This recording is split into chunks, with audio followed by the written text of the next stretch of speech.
उद्धव ठाकरे यांनी व्हिडिओच्या माध्यमातून राहुल नार्वेकर यांच्यावर देखील हल्लाबोल केलेला आहे। जी घटना दुरुस्ती नार्वेकरांनी नाकारली त्याच ठरावाला नार्वेकरांची हजेरी होती असं म्हणत उद्धव गटाने जुना व्हिडिओ समोर आणलाय।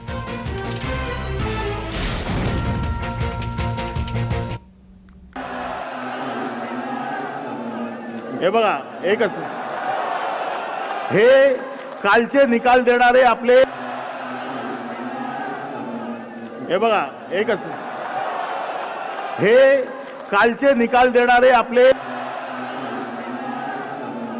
हे बघा, एकच हे। तर या व्हिडिओ नंतर उद्धव ठाकरे काय म्हणालेत पाहूयात। मी असं म्हणतो, दुसरे का आव्हान त्याने देतो की तुम्हालाही न्याय मिळालेला नाही, आम्हालाही नाही, तुम्ही नेमलेला अध्यक्ष आहे। राज्यपालांना मी विनंती करतो की जसं त्यावेळेला राज्यपालांनी एक अधिवेशन बोलवलं होतं तसं पुन्हा बोलवा आणि मिंद्यांना सांगतो अध्यक्षांविरुद्ध अविश्वास ठरवा ना, मी तुम्हाला पाठिंबा देतो। आज जाहीर करतो पाठिंबा, हाकला याला।